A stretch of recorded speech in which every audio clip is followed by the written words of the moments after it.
You're watching The Experience Comic Culture and Sales, streaming live daily to Facebook, YouTube, Twitch, and Twitter.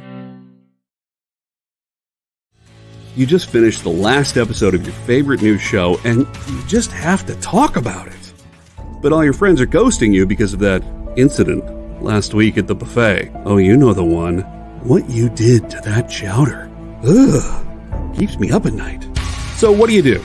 Join writer Dan Wickline as he breaks down all your favorite pop culture media. Whether it's a review of the latest nerdy TV show or a dive back into the history of your favorite comic characters, Dan's ready to discuss all the hottest topics live. Join the conversation as Dan live streams Tuesday through Thursday at 5 Eastern, 2 Pacific on Twitch, Twitter, YouTube, and Facebook. The Dan Wickline Show on The Experience, Comic Culture and Sales.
Hey, what's going on? What's going on? What's happening, Alex? New comic book day. So we got Preston in the house. Dave Cerrone, what's up, buddy? Ron and Weird, what's going on, buddy? All right. So a few updates for tonight's show. John was not feeling well today. He texted me this morning, unfortunately. So he's not going to be on the show today. And I actually already had pre-planned. I have somewhere to be this evening, so I can only do the first hour. However, stick around for the second hour because it'll be Alec and, of course, our producer JD running the show. But more importantly, Nick has got a very special preview. If Lars Man is in the house, I know he's been working and traveling a lot, but if he's in the house, it's something right up his alley, something to deal with Amazing Spider-Man. And I will say no more. I will let Nick, during the second hour, come in and give everybody the surprise. And it's quite something, I got to tell you. Never seen before. It's quite something. But I will let Nick describe it in the second hour. In the second hour of the show. Hey, Sheldon in the house. What's up, buddy? So what's been going on, my friend? Everything been good on your end? Yeah, everything's good. Just been, staying busy as always. Mark Heron's asking, where is this live? This is live right now. Obviously, you can see us on YouTube.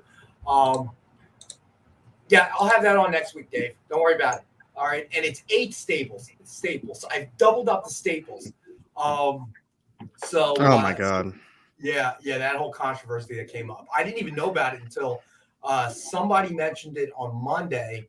So I've been following that, but yeah, I can't even believe it.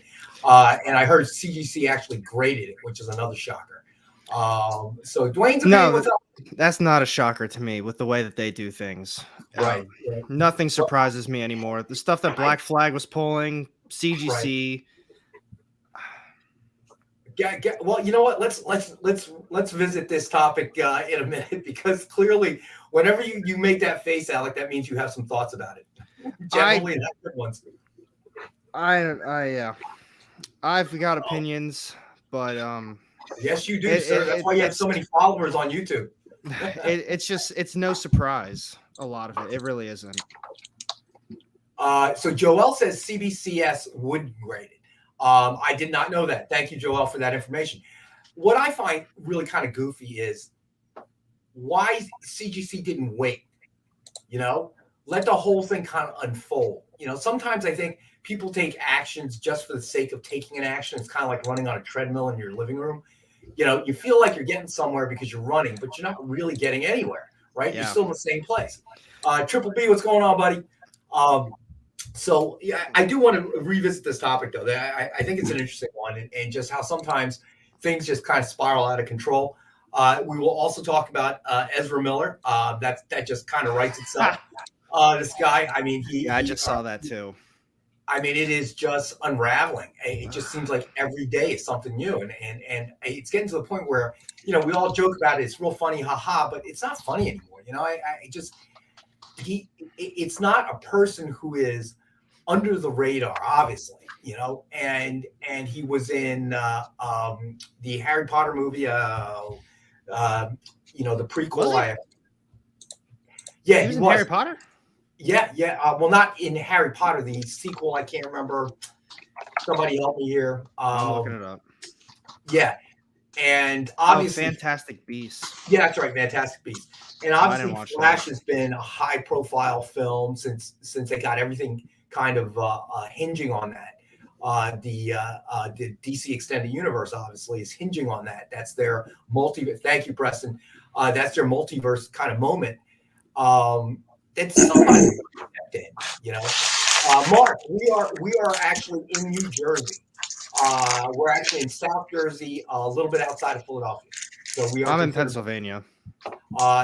Alec is now in Pennsylvania. When we all started this, he was way out in Oklahoma. Made the long drive back to. You grew up in Allentown, right? Mm-hmm. Yeah. So back home to where you grew up, family and so on and so forth. I remember we were talking about the long drive. You made it pretty quick though, if I remember. You were down for just one show with us, I think, that Wednesday, and then you made that drive, and wow, I can't even. The thought of it is just the thought makes me tired. So, all right, to get things started, we're going to do the best offer books first.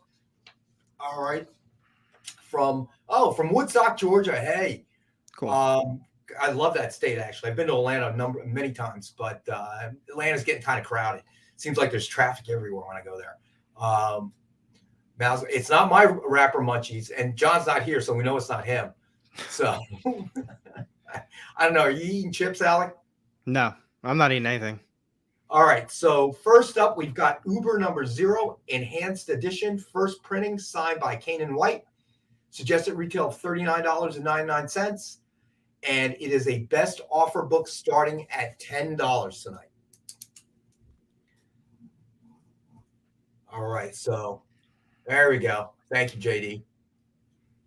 And weird, yeah. It's a little bit better here today, the weather, than it has been the last several days. I mean, the last several days have just been. They've been bad.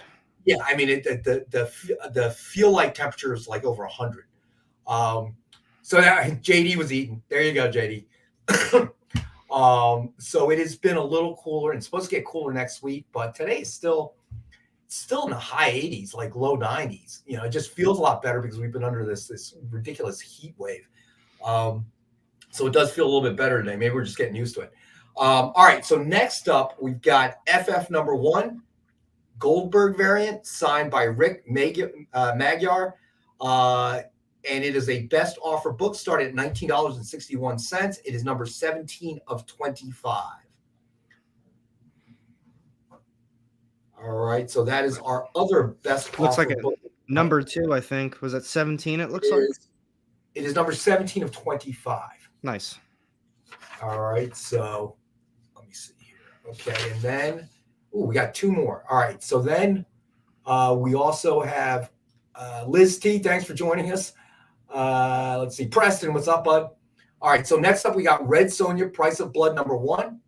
Variant covers, CGC graded 9.8. Suggested retail of $89.99.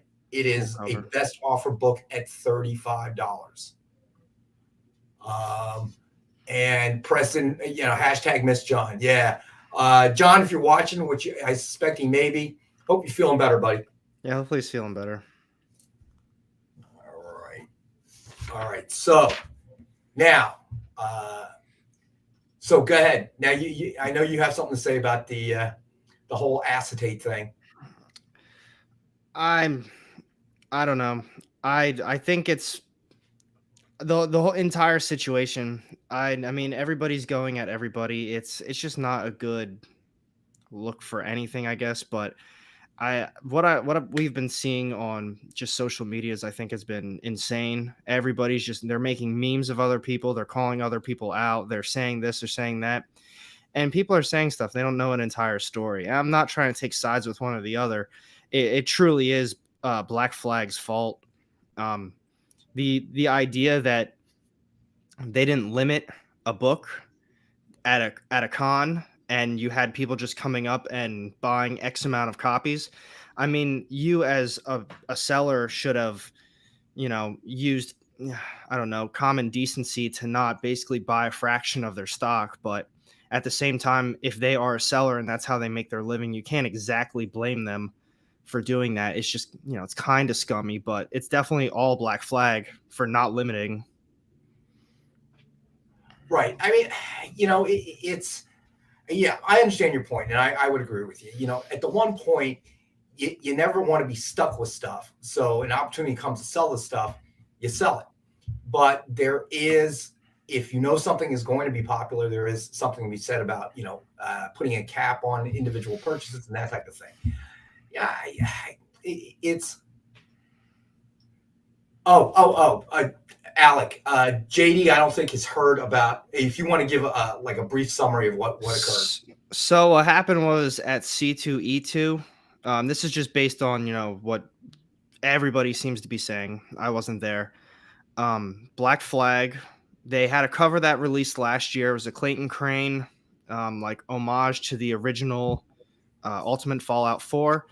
And what Black Flag opted to do was they had a lot of stock left. I guess it wasn't a good cover. I mean, in my opinion, I don't think it's a nice cover at all. They decided to staple a acetate cover to it. So there's 4 staples in it. I think they spelled something wrong on the back as well. And they sold it off as a brand new cover. But they didn't get approval from Marvel. They didn't get anything. They just opted to do it. Limited it to 750 copies. So it's all self-manufactured. Marvel came out and said, I guess they didn't give the okay to this, whatever. But apparently what happened was they didn't put a number or a limit on how many people could buy. And the story on the street is that there were sellers, particularly, I'm just going to say, whatnot sellers. They went and I guess cut to the front of the line and just bought mass amount of books. And stories are coming out, people saying all different things. And I don't know. Some people started saying a lot of stuff as well. I did buy X amount of copies, but I bought it for other people because they couldn't be there. It's like, well, does that really make it better? I think the best thing that came out of this was that a lot of people in the community got to see some people for, I guess, who they are. I think that some people maybe can now come to the realization that these people that maybe others have looked up to or looked at as bigger people in the community are just another seller.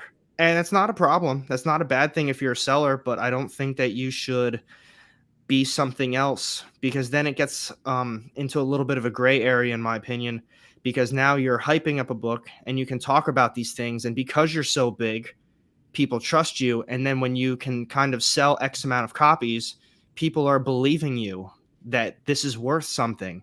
But in reality, you're the one that told them it's worth something. You've got tons of copies of it. And, if you come out and say, then, it's my business, this is my work, this is how I make money, then that's exactly right. That's true. That is. But don't say you're something else then. You can't lie to these people. People can see through stuff. So it is what it is. Yeah, no, I understand what you're saying. I mean, I think the problem is it's at the end of the day, it's a business. I get it, and they took something that they had inventory of and they reformatted it to try and move the pieces. I get that too. But unfortunately, I don't think anybody foresaw that it would result the way that it resulted. And part of it is their own fault by not capping or limiting the purchases of any single entity, if you will. But I think right now they've really stepped in it because it's become such a big controversy that obviously Marvel can't ignore it. For them to make a statement that they didn't approve it, I think it's going to It's weird. Sounds like insider trading. No, that's absolutely true. And I talked to a few people about this. I said what some sellers do. If this was literally stock market, people would probably be arrested for insider trading.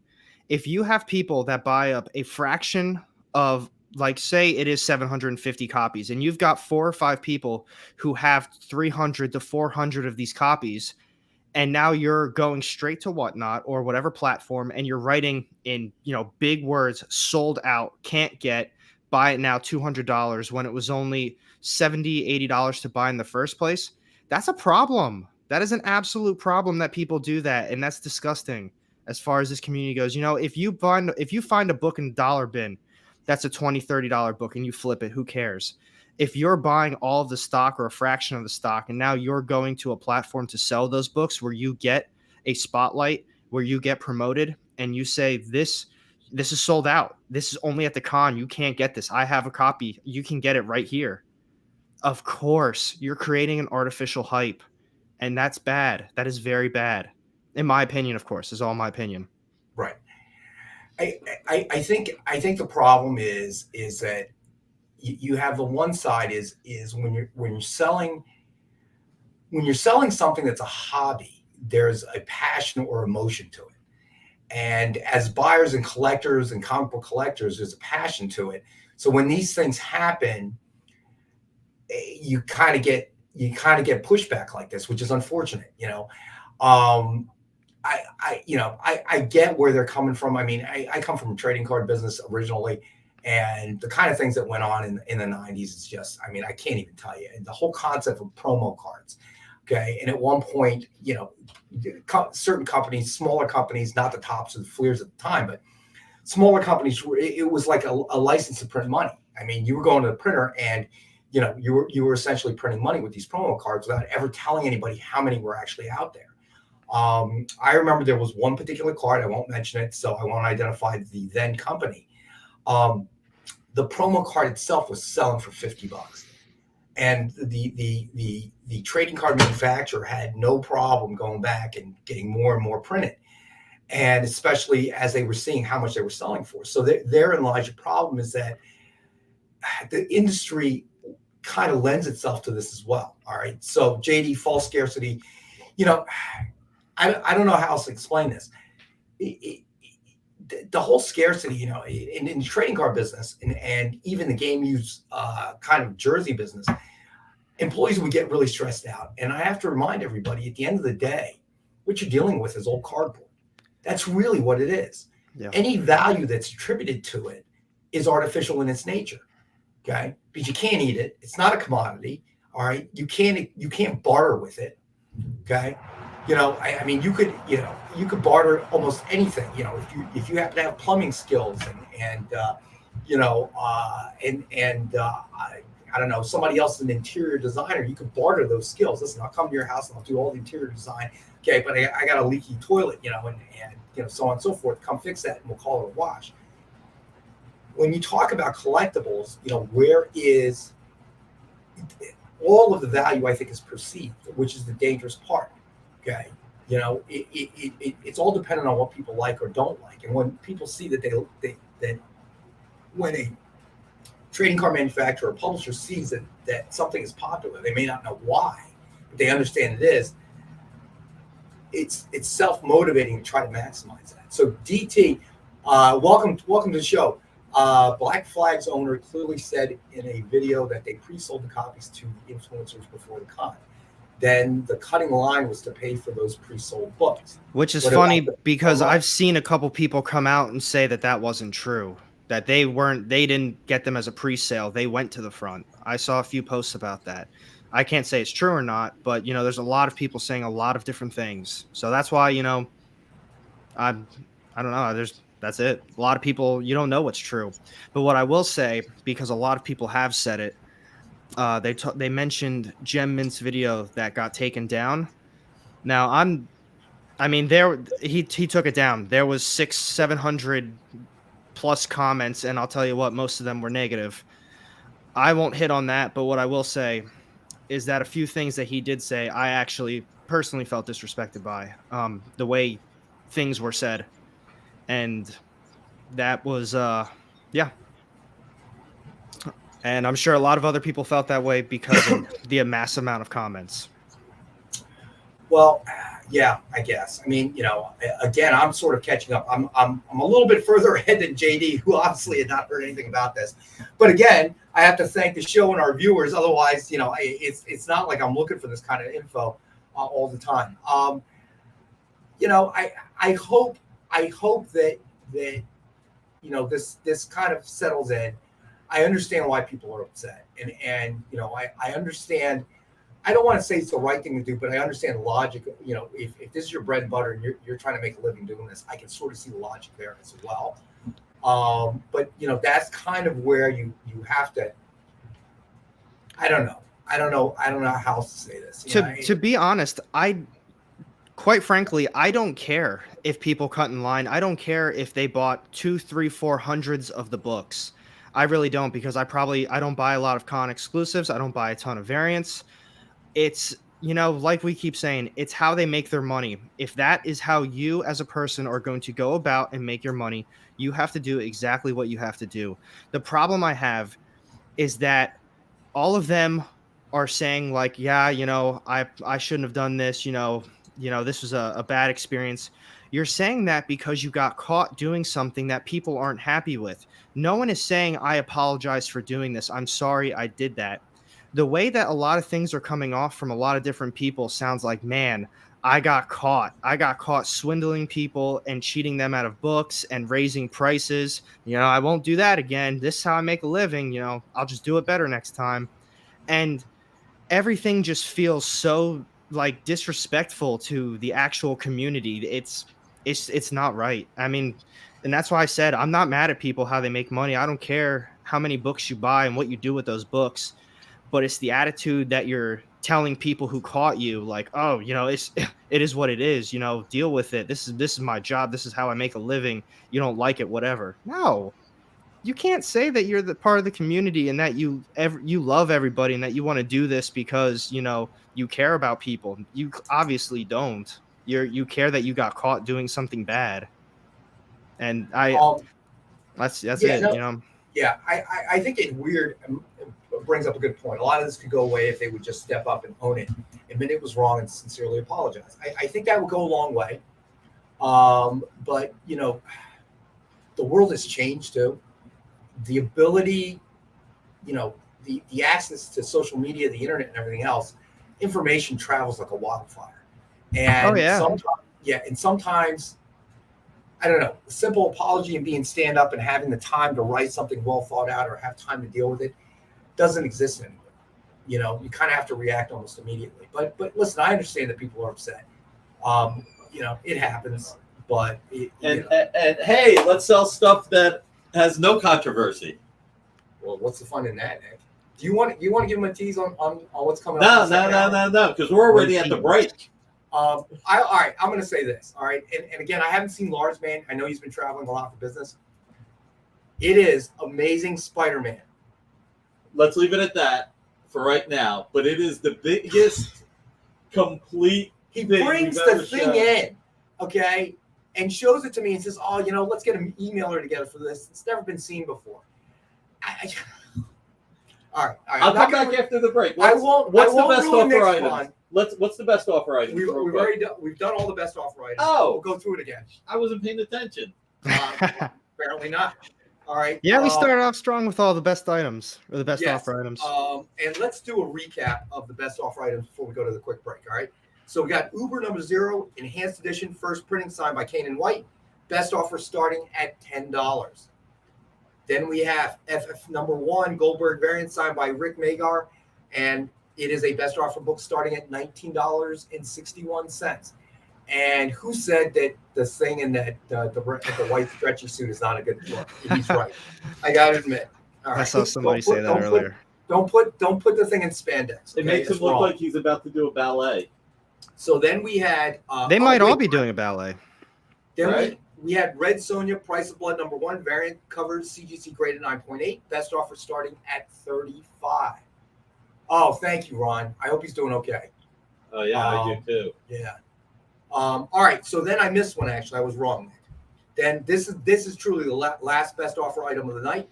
Uncanny X-Force #1, signed with Deadpool cover sketch by Ken Hazer. Okay, suggested retail of $89.99. It is a best offer book starting at $35. So, real quick, let's just show one blockbuster item. G.I. Joe.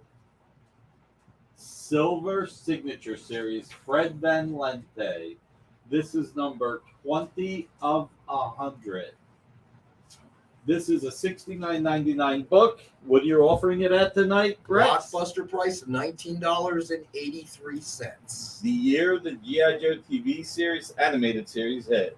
Thought we would throw that in.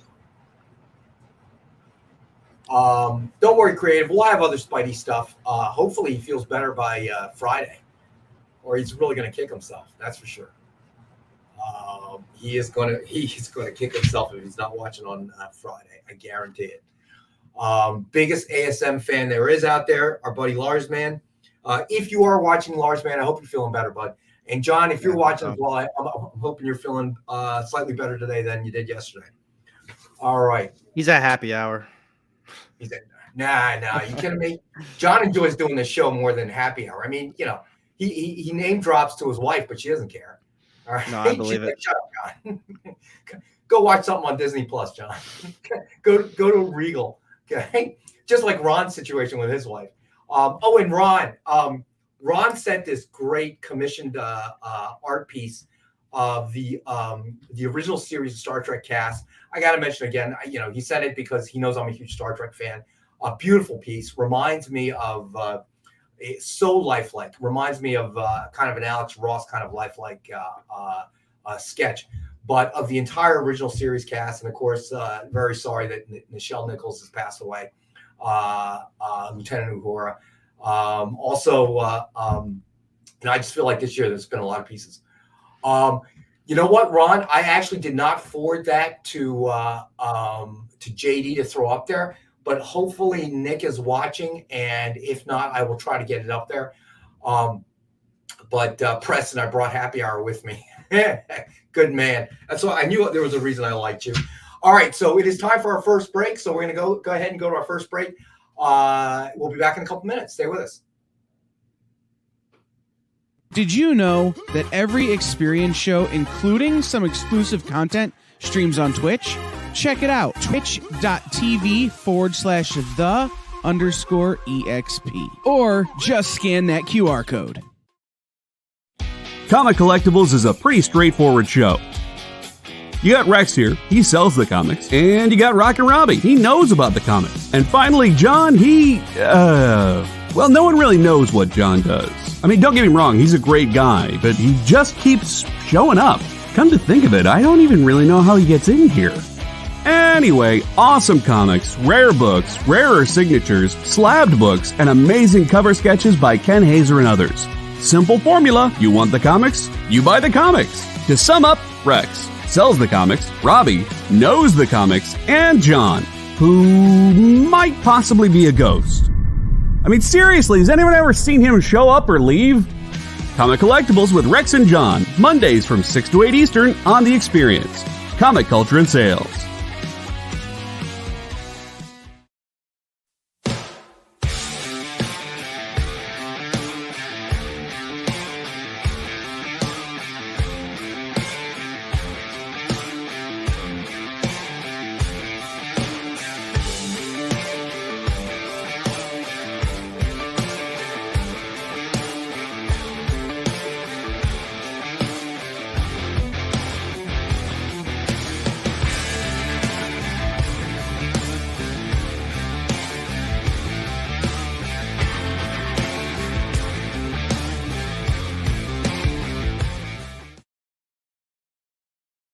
Are you a comic creator? Are you a publisher? Do you make a comic book product? Do you own a retail store? Do you do something I haven't thought of? Who are you and what do you do? Let us know by advertising on The Experience and invite our viewers to patronize your product.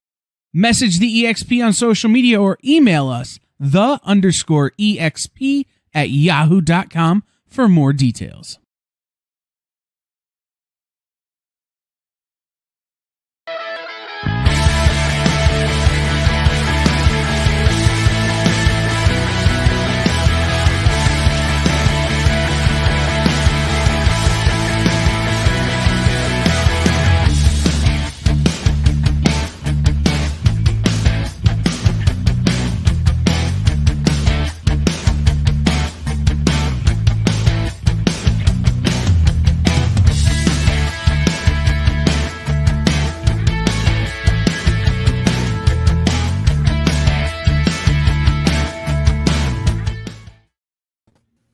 right, and we're back. Ron, Amy just emailed a picture of the piece you sent us to JD. So there it is.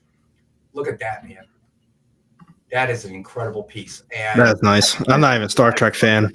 yes, we know. Would you like me to identify everybody in the pics for you, or? I know Spock. All right, progress. I feel like I've accomplished so much. And if I had to take a guess, I think the bottom left is Captain Kirk. You're kidding, right? Is it, or is it the one to the right? You're joking, right? Oh, come on! I just threw up a little bit in my mouth. All right, seriously, no, that's Dr. McCoy on the far left, bottom far left. Oh, all right. All right. So Is it the one next to Spock then? It is. All right. Well, there's 8 people. Lieutenant Uhura. There's 8 people. I mean, I thought that's pretty good. Second try. It was one or the other. You're 1 for 1. How's that very good? It doesn't look like William Shatner. Are you kidding? The one up top? They're also lifelike. I mean, it's great. I actually thought the bottom left looked more like him. I guess I need to figure. I am a huge Star Trek fan. Have been all iterations. Remember of it. one thing: many people have not seen William Shatner pre-Boston Legal, pre-Priceline. What? Let me go back. He does look different. All right. Keep in mind, he has more hair now. That's his real hair, Nick. Okay. All right, now I will say I looked him up. It is very lifelike. It is very lifelike. Well, I'm just saying. Okay, that's William Shatner's real hair. I can't explain the science behind how it got thicker and longer. From the original series. Him and the actor who plays Ari Gold. That's the one thing you never ever discuss William Shatner's hair. He'll freak out. That's happened throughout the history. It's thankfully you're not making any jokes like he took a tribble. Well, you just made the joke, Nick. Did I? It's tribbled on the head.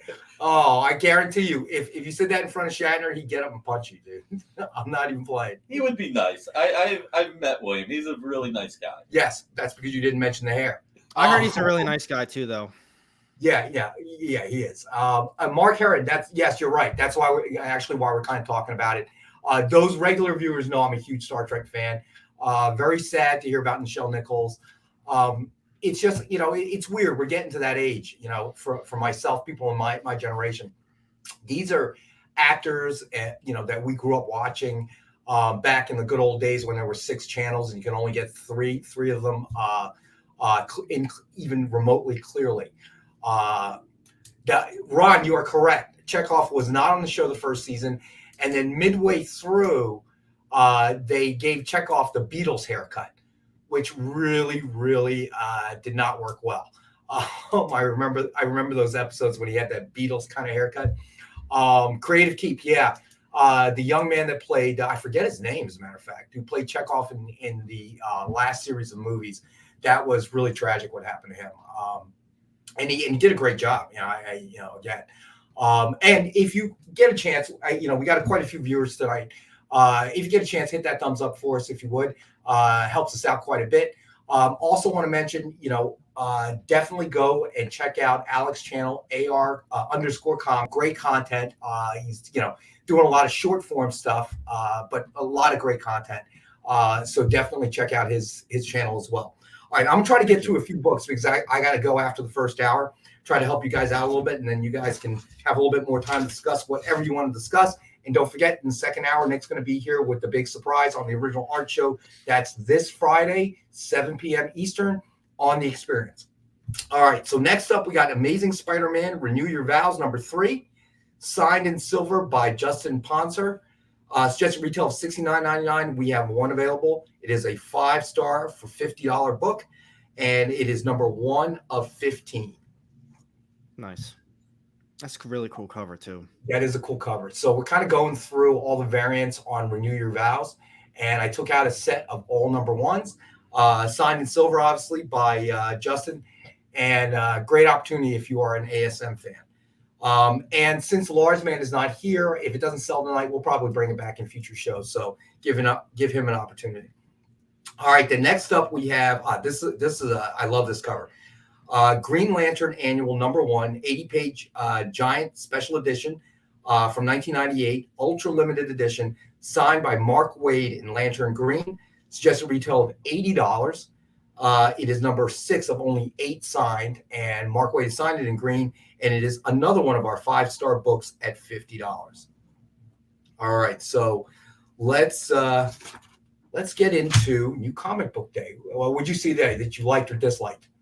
It was definitely a pretty fun week. It took like a year, but Marvel finally released the Predator issue. It was surprisingly really good.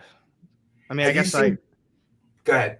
No, I was gonna say, I guess I kept my expectations kind of low. I'm gonna be honest. I'm not really enjoying a ton of stuff from Marvel these days. But Alien's been good, so I was hoping for the best for Predator. And if you were gonna ask about Prey, yes, I did recently see it. As soon as it came out, I had to watch it. We got to talk about that one, yeah. Dwayne's a pain. I love this community. I really do. Dwayne's a pain. You sure can, buddy. I can definitely, if you want that, we can definitely do that. That is very nice, man. So let me get you down here. Amazing Spider-Man. So Dwayne has claimed that. That's awesome. Okay, so that's gone. Yeah, it is. I love this community. I mean, even with our best offer books, it's you see it. Like somebody else really, really wants it. Like say it's John Spilios and it's a Punisher and it's a best offer book. I've seen other people back off because they know how big a fan John Spilios is when it comes to Punisher, and this happens all the time. This is a great community. I love doing this show. Appreciate you, Alec. Appreciate JD, Kyle, Jay, all the people that do the work behind the scenes. John as well. All joking aside. And this is what the community is all about. It really is. These are comic books, and even when you do sell comic books, a lot of times it's to people. Usually it is people. It's you try to give them a decent deal. It's not like you're trying to make the massive amount of profit. Look at the stuff that goes up tonight. All these sketch covers, the CCAs. Look how incredible they are. When I go to cons, these sketch covers are like over $100 every time, and these are nowhere near that. And I think that brings up a good point. I mean, from the discussion we had before, is that it's a hobby, so you don't have to be doing this. But if you're doing it, it's because you love it. You enjoy it. You enjoy the community and discussing different things with the community or whatever, So, this is where we really miss John, when we have disagreements about something or another. But mostly you're selling or reselling stuff just to kind of keep yourself in somewhat, at a break-even point, Mm-hmm. So I'm going to sell this part of my collection so I can buy this part of my collection. You see it in anything. It's not just comic books, but sports memorabilia, anything. Sometimes you may decide to make a shift. Maybe you decide I'm only going to start collecting slab books. I'm only going to start collecting slab books that have a grade of 9.5 or higher, or 9.6 or higher. So you're just trying to keep things moving. But again, Dwayne's a pain. That's a very classy move. Thank you. I'm sure Lars Man will appreciate it greatly. Oh, he definitely will. I mean, even on my end, I've moved away from, outside of New Comic Book Day, I've moved away from almost all singles. I don't even know the last time I actually bought a comic book. I buy almost all hardcovers now, box sets for my manga up there. And it's nice to have that in the collection. And that's why, this hobby's awesome. There's so many different ways to just collect something. You mentioned you don't even really have a pull list anymore. You just go to the store on Wednesdays and just... My pull list was 2 books today. It was 2 books. Yeah, there was something you missed out on last week, wasn't there? I missed out on stuff because my thing is I could set up a poll list, but there's so many times where it's like, say you set up a poll list and maybe you read the first issue and you hate it. You just don't like it. And you're like, you know what? Maybe I'll give it one more, because basically at this point it's already ordered for you. You give it the second one, and by that point, maybe the next one's already ordered. And I'm going to be honest, I feel bad if I get something in my poll list and I put it back on the shelf, because that was specifically ordered for me. I know shops probably, when they see that happen, I mean, there's nothing saying you can't put the books back, but that book was ordered for you. So I feel bad doing it. And that's why, if I miss out on a book, the shop can reorder it. If not, there's all different ways to get it. Yeah, I mean, that's a good point. Although there's no hard, fast rule that says you can't put it back. you do that enough times, you go back to your LCS and you want them to do you a favor. There's something that you didn't get. And you know, they got to jump through some hoops to get for you. That too. Or imagine, you know, at that same rate, you forget to take something off your list, and maybe the first time you're like, oh, you know, I'm going to take this off, and you put it back, and then the next month you forget and you put it back again, and maybe you are just that type of person, and you are more forgetful, and you just don't update your list, and now maybe 3 or 4 issues go by, and you're just like, you know, I'm just going to keep putting it back, but maybe that happens for 2 different titles because you've got like 15 or 16 books on your pull list. So now every other week you're putting back multiple books. I just won't even update the list. Yeah, no, I would agree with that. All right, so let's see. Let's do another CCA here. I've been eyeing up that Deadpool. And This- I mean, hell, and the Secret Invasion one's awesome too. Well, let's do this one. All right, so we did do the Deadpool, but this one I'm really digging for something we haven't done before. FF #1, signed with cover sketch of the entire Fantastic Four team by Ken Hazer. Huge fan I am of Ken Hazer, as everybody who's, you know, a regular viewer knows. That's cool. And we have the one available for $89.99. And this truly is the last one in the box. I just happened to find this. I think it got misplaced in the back of the box. I happened to be flipping through them. And there it was. And I grabbed it. I'm like, oh my gosh. All right, Ron, you got it, buddy. What's crazy is we talk about it all the time with Ken Hazer and how he's got like a lot of range on, you know, just the way he can draw. That one, looking at it, that doesn't even look like Ken Hazer's, you know? It's the old FF. It's the original FF. Yeah, it doesn't. It doesn't even look like his usual drawings. Because I mean, a lot of them you can tell it's him, but he really has a big range of just like. He has a huge range. It's unbelievable. And I've mentioned this a million times, so regular viewers have heard me say this before. But I had only found out a few months ago from John, as a matter of fact, that Ken Hazer was actually colorblind, which is just amazing to me because he hasn't seen the true beauty of his work. I mean, you see the color pieces we have. There's no way he can see it. You know, that's even crazier. Yeah, he doesn't even appreciate his work. But I'm always amazed by him. If you could, everybody, you know, hit the like button, really helps us out. Then you don't have to see Nick in the chat saying, let's get a few more likes. So hit those thumbs up so Nick can actually get some other work done. All right. Since I'm only going to be here an hour. Oh, you know what? Let's do this. We have a giveaway tonight. It is Sheena, Queen of the Jungle #4, Rose Besh, black and white, virgin cover. Let's go. Rose Besh is awesome. Yeah, she is. She's, you know, right now one of the hottest cover artists out there. Suggested retail of $50. It is the giveaway of the night. And the hashtag will be, JD, what's the hashtag going to be?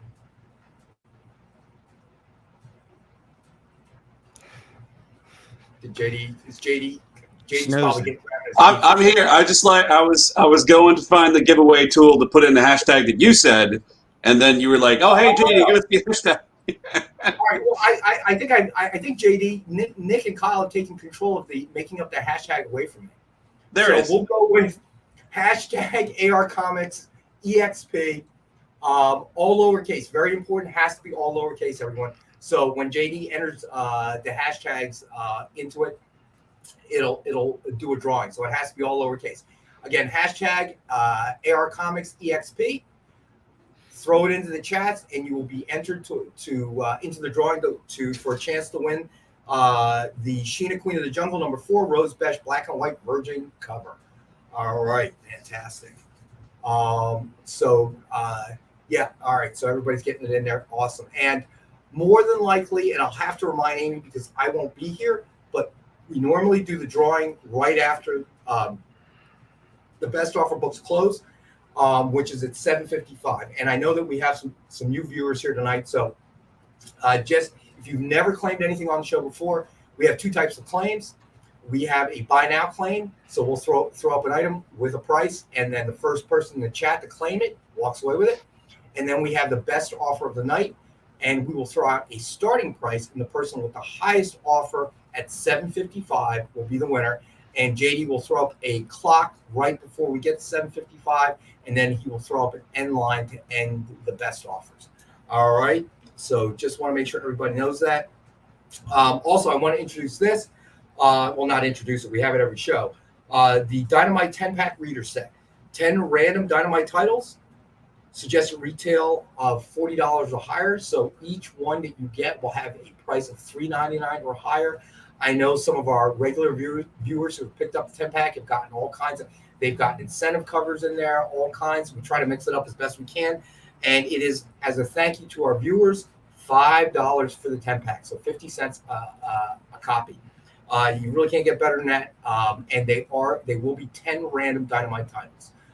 We will try to accommodate requests. If you buy too many of them, it might be hard to duplicate, but we will do everything in our power not to duplicate. Preston, I love Besh, but I don't think gravity works that way. Tell that to Superman, my friend. All right. So, all right, let's do the last CCA of the night that we have. I think we've done them all. It is Secret Invasions #1, signed with cover sketch of Skrull Captain America by Ken Hazer. Suggested retail of $89.99, and we have the one available as a 5-star for $50 book. Secret Invasion was such a cool read. I really want to get the omnibus because I've only read the main series, and I actually do want to read the tie-ins for it. But Omnis, some of them, if they're out of print, they are expensive, and that's one of them. All right, Creative Keep is claiming the Secret Invasions. You got it, Creative. I got you, buddy. All right. So, let's see. Jesus. Yeah, it's like a $200 omnibus right now. Is it really? Yeah. Wow, that is pricey. Cheapest one is $179.95 on eBay as a buy it now. Wow. That's wild. That is wild. Looks like you've switched to the expensive version of the hobby. Kind of.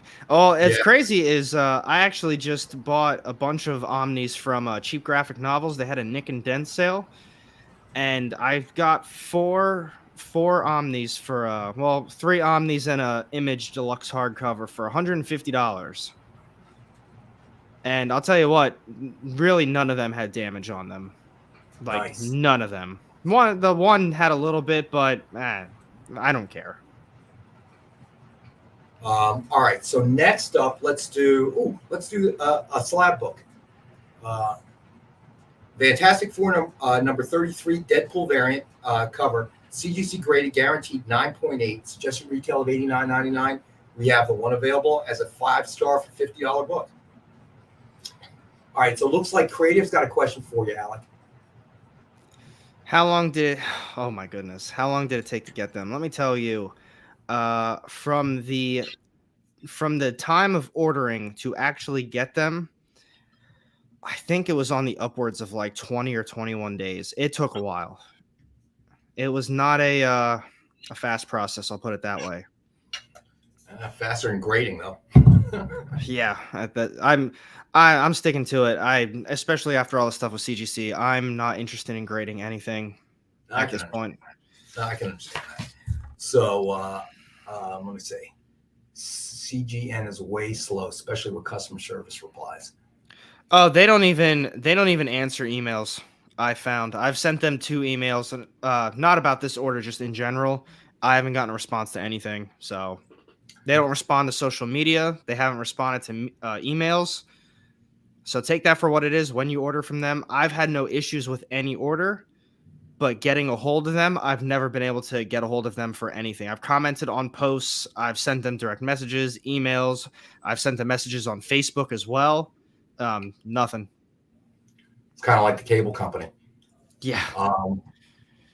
So, yeah, we'll be there sometime between 12 and 5. On Tuesday. We're not going to tell you which Tuesday of the month, but you better be there. Future Tuesday, not last Tuesday. So... we talked about it on Robbie's show on Friday, and we talked about it a bit on Monday. Obviously, what's happening with the DCE. Oh my goodness, it's a whole nother thing. Go ahead. I was gonna say, tell me how they cancel all this stuff, and you know what? I I'm not even going to say I understand why they canceled it because I just don't. But they're starting to cancel all of this stuff. And of all the things they keep, whatever his name is, the dude playing the Flash, not Ezra. only are they Ezra Miller, not only are they keeping him, but they're actually releasing that movie. And he just got charged with a felony. Of all the things that you keep and you proceed with going forward, it's with the guy who actually has felonies against him, who is constantly in the news for bad reasons. You know, I never understood why Grant Gustin didn't get a shot at it. You know, he was obviously well liked in the series. Now, I haven't seen the series, so I have to admit, I thought he was well liked. I would have liked him, to see him in the movies, but they went a different direction. That's fine. Now, it's a mess. And it's at a certain point, this is it's almost every day. Robbie was joking. This kind of writes itself. It does. It's at first I was making jokes just like everybody else, and it's not funny per se, but certainly it was. You kind of scratching your head, but now it's really concerning. It's clear that something's going on. I think personally, Marcus is not a Gustin fan, as it appears. Let me say. Yeah, well, I guess, but again, there's a continuity there. And Marvel's going to have a chance to deal with it as well. Marvel's doing it though. They repicked up Charlie Cox and Vince. I don't know how to say his name. Whoever played the Kingpin. Right. They're bringing him back. Or Donofrio or something like that. Yeah. I think they didn't they say something about Jessica Jones? That was going to be the same actress. Maybe I misread something or I didn't see something. I'm just hopeful because I think she did a great job too. D'Onofrio. Oh, all right. I appreciate it. Make me sound a little bit more intelligent. But Marvel's doing it, and it's seemed to be working, I guess. So Dave Cerrone has an interesting answer, and I guess you're right with that too. Yeah, licensing. They've already decided that the Flash will be canned, but need to wait to announce because they have lots of Flash products in stores. Compared to Batgirl, which has zero. That could be. I wouldn't be very surprised if that was a logic behind it. So Dave has answer too. The more criminal charges he gets, the more complicated their insurance claim gets, so they can claim a loss on the film. Maybe, but unfortunately, that's what it feels like has been coming out of DCE. It's a bunch of accountants in a room looking at spreadsheets, making these decisions. When I think everything we discussed during the show kind of proves that that's not going to work. That what the audience, and I'm not saying that everybody that watches the movies, MCU or DCE or whatever, are necessarily comic book readers, but there are many people that are really into those movies that maybe never pick up a comic. So they are connected to it. And you kind of have to give the people what they want. If everybody's clamoring for vanilla ice cream and you keep trying to shove chocolate down everybody's throat and act like, oh, we know better, trust me, you don't need vanilla, you need this chocolate, it's much better. So Ed Weird says, how long before Disney buys WBDC? I don't know, man. They bought just about everything else. Yeah, Disney owns everything, legit everything. So I don't know. Maybe I don't know if the courts didn't necessarily allow that takeover. It might be considered too close to a monopoly. Who knows? Am I wrong? But don't they also have Time Warner, like Time Warner Cable? Is that them as well? The internet and all that. Wait, I think. Say that again. I'm sorry. Time Warner Cable, is that also owned by Disney? Am I wrong? No, didn't the Time Warner Cable roll over into the Warner Discovery merger? That could be it. I think so. I don't know actually. I'm guessing. I'm probably wrong. Time Warner Cable, Disney reach a deal. That's what it was. They had a thing. They had a deal that was made, but they're not together. I'm wrong. All right. So this is interesting. So Dwayne Zapane has answer number 3, which I think is interesting. Maybe Ezra has a profit contract and have canceled before Chargers any lawsuit he would bring would fall in DC's favor. Perhaps, I don't know. You don't want to get into a situation that they got that Marvel got in with Black Widow. Obviously, you would think that the sooner they can flash, the better for selling the merch on the market. It's like when a comic is pulp, but some copies leak out. It's hard to say, man. I don't know.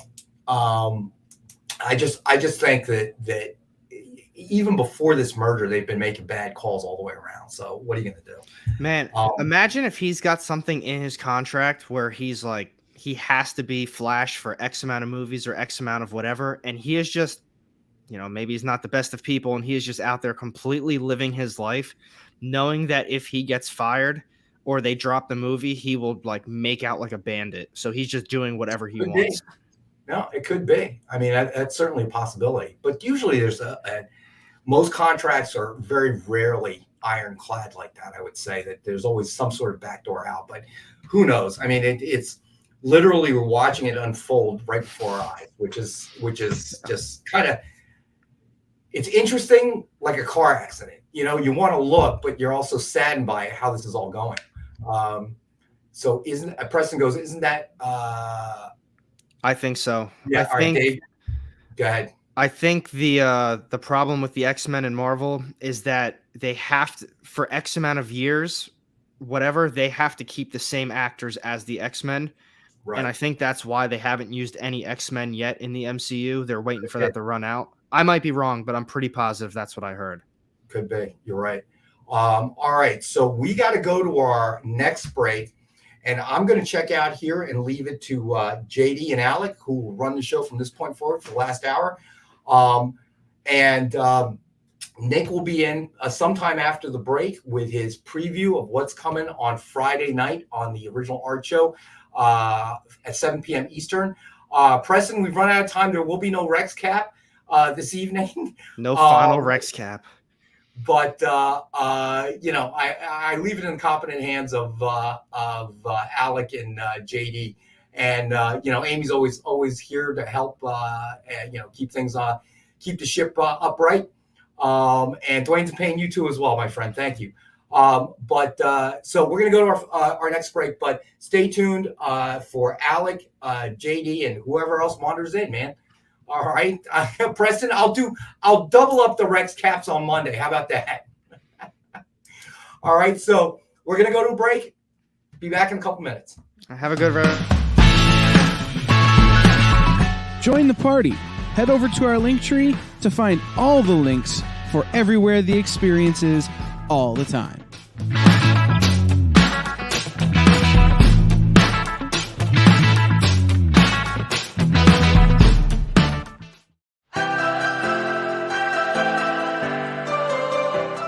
This is The Experience.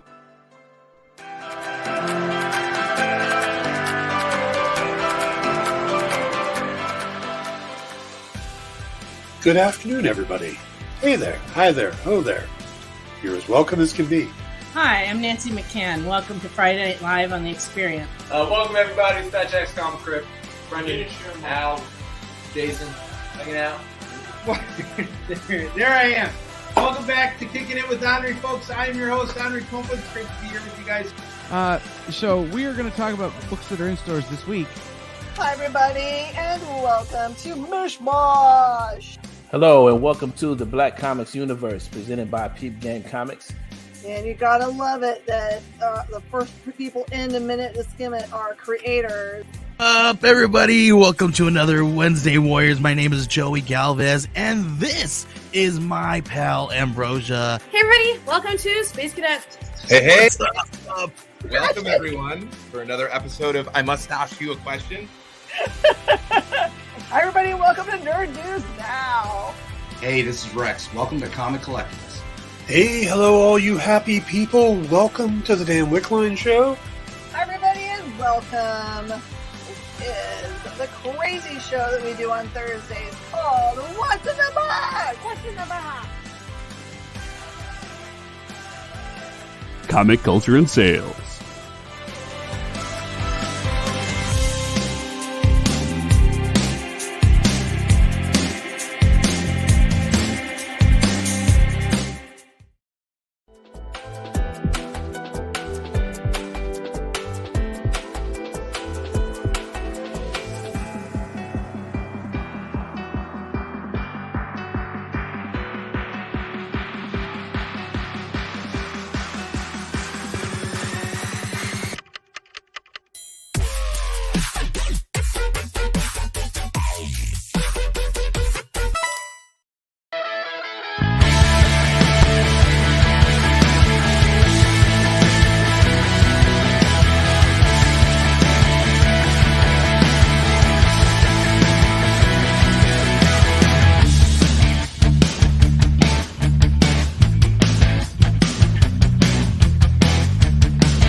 right, I lied. Nick needs a few minutes before he comes in and we do the handoff for the art. So, he's back. Preston. I know everybody said goodbye. See you. Good night. Oh, man. All right. It's like leaving a party. You don't actually leave when you say you're leaving. So remember, hashtag AR Comics EXP to enter the giveaway for the Rose Best Sheena cover, Virgin cover. And you know what, Preston? You're going to get your wish, buddy. I'm going to do the Rex cap real quick, and then that'll be about the time that Nick will come in. So, all right, here we go. Is it really you or a Skrull? I don't know. That's a good question, and weird. It might be a troll. Don't trust them. All right, so here we go. Dynamite 10-pack reader set. Suggested retail of $40, 10 random Dynamite titles. And we have it, as always, as thank you to our viewers, for $5.50 a copy. Then we did Uber #0 Enhanced Edition, first printing signed by Kane & White. Suggested retail of $39.99. It is a best offer book starting at $10. Then we had FF #1 Goldberg variant signed by Rick Magyar. Suggested retail of $29.99. It is a best offer book at $19.61. And then we had Green Lantern Annual #1 80-page giant special edition 1998. Signed by Mark Waid in Lantern Green. Suggested retail of $80. We have one available for $50. No problem, Preston. You got it, buddy. And then we did G.I. Joe #1 signed in silver by Fred Van Lente.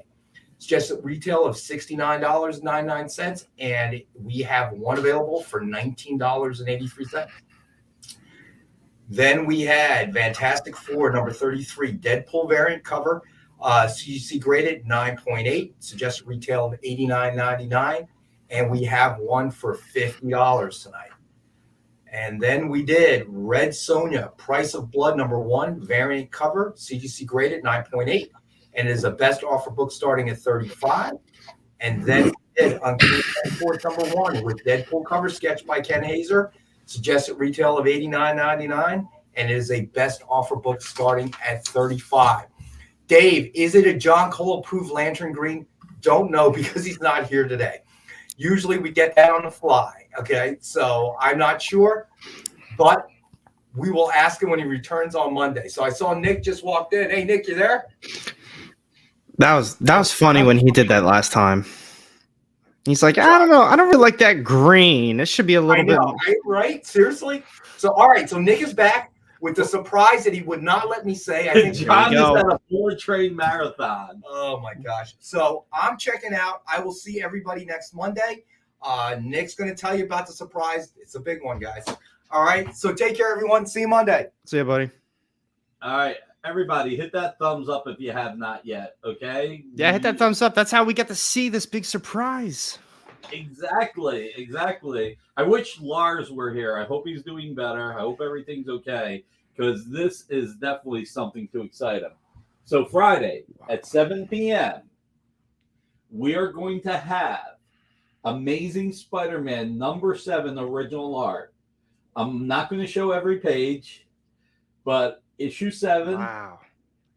That just came out this week. That just came out. Yep. So check it out. The entire issue is available. All 20 pages. That is awesome. This is the only place on the new Spider-Man series. Nope, John Romita Jr., Marcus, and you know that. Okay, so to give everybody a little bit of information, Amazing Spider-Man, the new series. This is John Romita Jr.'s return to Spider-Man after 9 years. He left, in 2013 to go to DC to check out. Look at that, amazing. Look at that. Johnny Boy can do it like no other. Or I should say no other can do it like Johnny Boy either. So this is his return to Spider-Man. And this is the only time you will be able to get, first person to acquire it, you'll be able to get a complete Amazing Spider-Man with the cover. So here's what I want to tell you. John kept issue 1, 2, and 3. Scott kept issue 4. Issue 5 was broken up.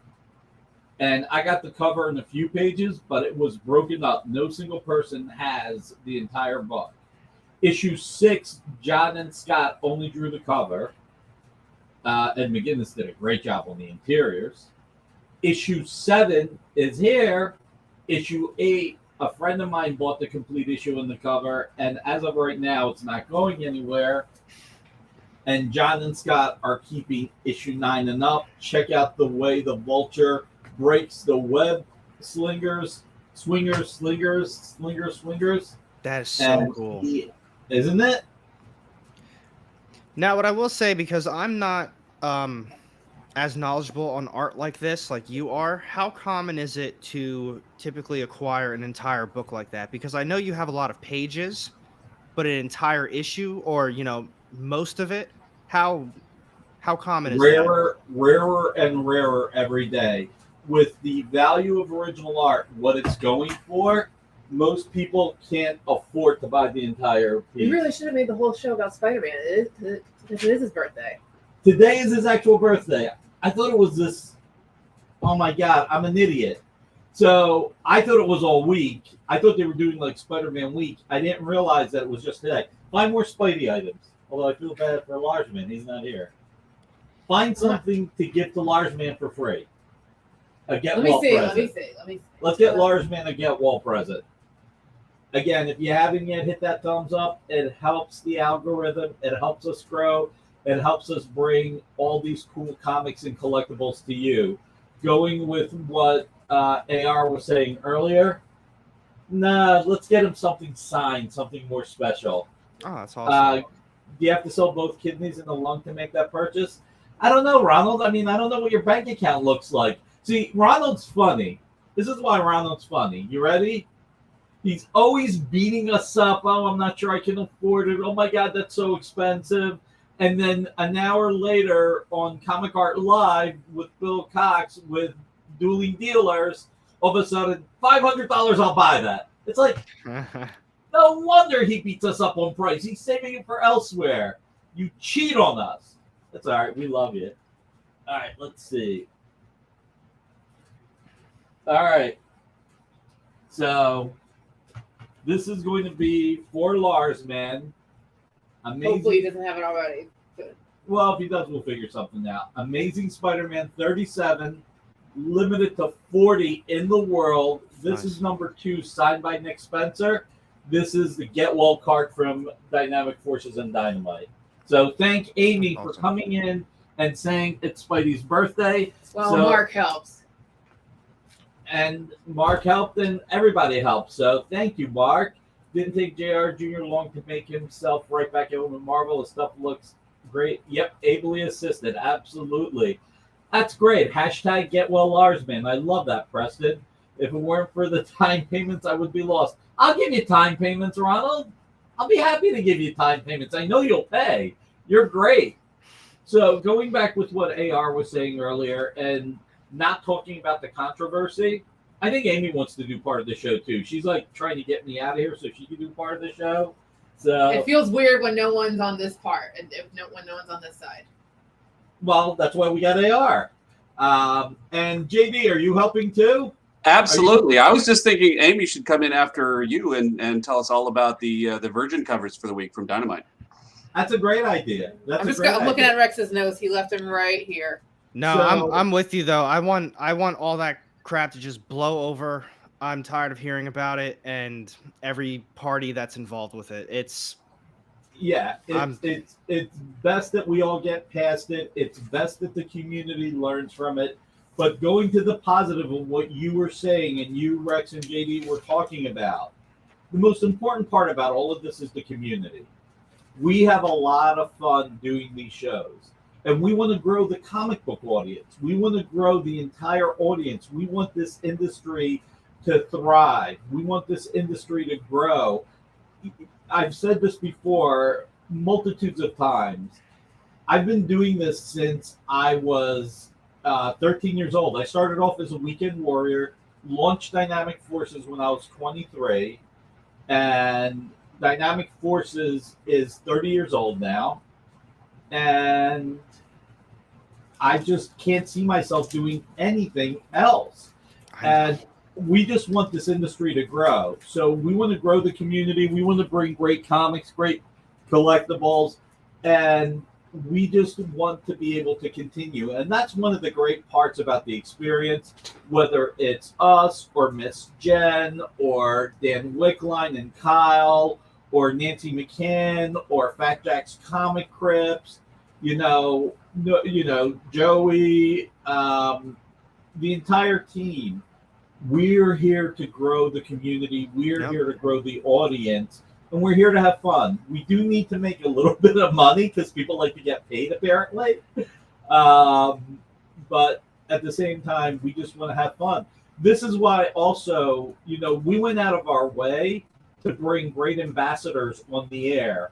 AR's a great ambassador for the industry. Robbie's a great ambassador for the industry, because growing our audience with their audience grows the industry.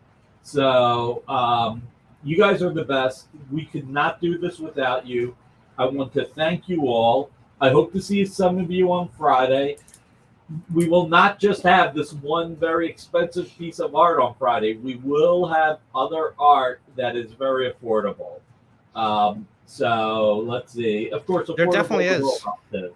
No, I mean, I tuned in, I think, the last 2 Fridays. And I mean, there definitely is something for everybody. It's not just like high rollers only, Exactly. It couldn't be high rollers only. It wouldn't be fun. Let's see. Preston, according to my wife, my heir will be eBay, because when I go, she's selling everything I have. Oh, man. Jack Skellington. Oh, there you go. And Weird loves Amy's Jack Skellington shirt. Everybody keep in mind, while we are trying to get everybody on YouTube because it helps the algorithm, we still have everybody people that are watching on Facebook, Twitch, Twitter at times. Did you read CVP's comment? Let's see. Without Rex and John, it's like watching a baseball game where the manager and bench coach have been ejected and the team's being run by committee. What does that make Amy then? What does that make Amy? Great question. Right? She's the pitching coach. Really? That's it? I don't know. I don't know sports. I was just throwing a title out there. There we go. Let's see. Ronald, her outlook sounds like my wife's. Maybe I could clean JR Jr.'s pool for some extra cash. You might be able to. Let's see. He did say pitching, right? Yes, he did say pitching. I don't know where you're going with that, Ed Weird, and I'm not touching it beyond that. So, everybody, thanks for being here. AR, what have we not shown yet in addition to the Virgins, I guess? I think we only did the the Red Sonja slab. I know we didn't do the Catwoman, and I know we did the other Fantastic Four, but I don't think we ran that slab either. G.I. Joe Green Lantern was put up. What were you gonna say, JD? Oh, I said we haven't done the John's favorite, Batman. No, yeah. Batman, Red Robin. Yeah, we haven't done that one. Let's do that one. Go for it. Pete Tomasi, limited to 15 in the world. This is number 14. That's a cool cover too. A great cover. I know why John doesn't like it. It's not green. It's got to be the right green too. It can't just be any green. Right? And it's 5-star for 50 tonight. You know what? In honor of Amy being the cool one here, let's make it $27 for Detective 27. I had 3 cheese sandwiches for dinner. There was a little bit of protein. Otherwise, I probably would have went lower. So 27 instead for Detective 27. I'm going to send a Jack Skellington scan to Amy. Nice. Can't wait to see it, Ron. So when you say a cheese sandwich, you mean grilled cheese or just cheese? Believe it or not, just American cheese on a roll. Just cheese. Just cheese. I grew up poor, man. I'm not gonna lie. I've eaten that. I've eaten that a lot when I was younger too. Preston, you want the Batman? All yours. Yeah. It was just cheese on bread. So I told myself I'd never eat that again. I grew up cheese sandwiches, tuna sandwiches, peanut butter and jelly. That was every day for lunch at school. Hey, there's nothing wrong with a good peanut butter and jelly. It's like, and cheese sandwich doesn't have to be like rustic. You could have like a fine aged cheddar on there, a little mayonnaise. It was just plain old American.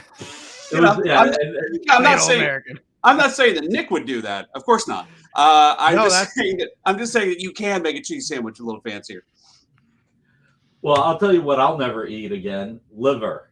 Let me tell you, that was tough. That sounds awful. It is awful. Trust me. There are 3 things my father would have us eat that I despise. I would be stuck at the table because it would take me so long to eat it. Rice with green peas. That part doesn't Not sound the worst. That's not the worst. But as a kid, it's probably rough. It was just, you know what it is? Once you don't like something and you're forced to eat it, but like our house was very regimented. Every night of the week had the same food. So every Monday was soup, every Tuesday was rice, every Wednesday was pasta. It's like you could, but this will tell you, let's see. Oh, Edward loves liver and onions. Wow. You got to pop some of this stuff up for people on the other platforms, JD. And then the other thing that everybody else in my family loves, and I'm the only person who hated it, is something called poulend. It's like flour, like I don't even know how to describe it. I hated it so much. I would smother it in gravy just to kill the taste of it. It literally got to the point where I had a little bit of poulend with my gravy. But it to show where the world has gone. When I was a kid and my mom would make soup on Mondays, the butchers would throw out the bones with the bone marrow in it. And my mom would get however many they would give her and put it in the soup, and we'd all fight over it. Today, if you want bone marrow, it's like $18. Huh? I said that's an essential. The bone marrow, that's delicious. It is. It is. It used to be free. It used to be the stuff the butcher threw out. So my mom was like, I'll take it. We'll put it in the soup, give it a little bit more flavor. So now it's used in high-end fine dining. Right? Dwayne's a pain. Our pasta gravy was fantastic. My parents would go every September, and part of it was heritage. Part of it, they're off the boat Italian. Part of it was just cost savings. But they would go and get enough baskets of tomatoes and pick it themselves. And when I say pick it themselves, at 5 years old, I was helping them. So were my other brothers and sisters once they got to be 5. And my parents would make tomato sauce to last a year. So jar it up, put it in the basement, and we would have a year's worth of tomato sauce. So that's smart. It's delicious too. You know exactly what's in it. I make my own. When I make pasta, I make my own tomato sauce too. I don't like buying the stuff for it, like the jar. I like making my own. And it is one of the easier things to do. It really is. Yeah. When we were younger, it's like we would have these big pots, and it was literally a 2-weekend ordeal. One weekend picking all of it, and then the next weekend making all of it. So my mom used to talk about when she was a kid, their treat was sliced large sandwiches. Okay, and you're not allowed to talk about food anymore. Everything you say takes it to the next level. That's right. There you go. See, Stevie B, he's in my corner. Never been a fan of polenta. BBB. Who would have thought, Amy? Me and you are doing the show, and we're talking about food instead of comics, and we criticize Rex and John. No. This whole time, it was polenta. I've had polenta tons of times. It's not that bad. It's definitely not the best, but polenta's not horrible. Like I said, when you don't like it, when you're a kid. Yeah. Yeah, and it's like, that was our Thursday. Every Thursday was polenta. Right, I'll look at it on commercial, okay? Let's see. Ooh, Z Adams. Nice. Okay. All right. Amy wants to do the show. She dressed for the show. She's ready for the show. I got to tell you guys something. You're not going to believe this. It is just an amazing fact I have to share with you guys.